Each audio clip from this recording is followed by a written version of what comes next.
ستجدون آخرين يريدون أن يأمنوكم ويأمنوا قومهم كلما ردوا إلى الفتنة أركسوا فيها فإن لم يعتزلوكم ويلقوا إليكم السلم ويكفوا أيديهم فخذوهم واقتلوهم حيث ثقفتموهم وأولئكم جعلنا لكم عليهم سلطانا مبينا وما كان لمؤمن أن يقتل مؤمنا إلا خطأ ومن قتل مؤمنا خطأ فتحرير رقبة مؤمنة ودية مسلمة إلى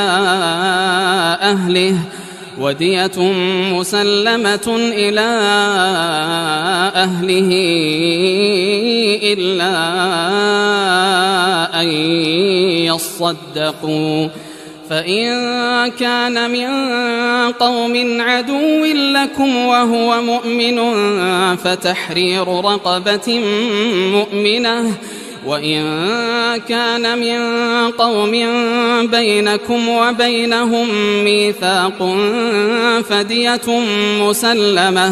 فدية مسلمة إلى أهله وتحرير رقبة مؤمنة فمن لم يجد فصيام شهرين متتابعين توبة من الله وكان الله عليما حكيما ومن يقتل مؤمنا متعمدا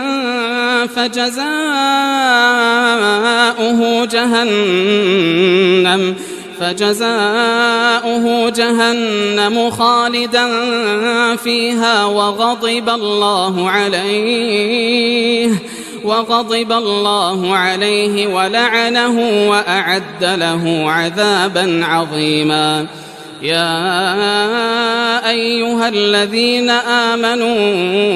إذا ضربتم في سبيل الله فتبينوا ولا تقولوا لمن ألقى إليكم السلام لست مؤمنا تبتغون عرض الحياة الدنيا فعند الله مغانم كثيرة كذلك كنتم من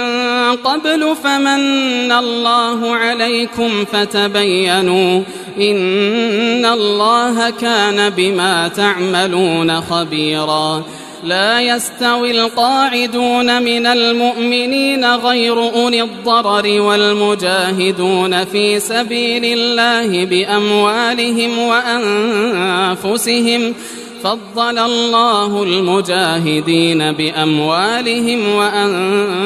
وأنفسهم على القاعدين درجة وكلا وعد الله الحسنى وفضل الله المجاهدين على القاعدين أجرا عظيما درجات منه ومغفرة ورحمة وكان الله غفورا رحيما إن الذين توفاهم الملائكة ظالمي أنفسهم قالوا فيم كنتم قالوا كنا مستضعفين في الأرض قالوا ألم تكن أرض الله واسعة فتهاجروا فيها فأولئك مأواهم جهنم وساءت مصيرا إلا المستضعفين من الرجال والنساء والولدان لا يستطيعون حيلة ولا يهتدون سبيلا فأولئك عسى الله أن يعفو عنهم وكان الله عفوا غفورا ومن يهاجر في سبيل الله يجد في الأرض مراغما كثيرا وسعة ومن يخرج من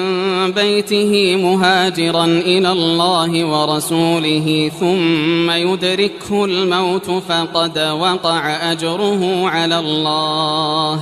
وكان الله غفورا رحيما.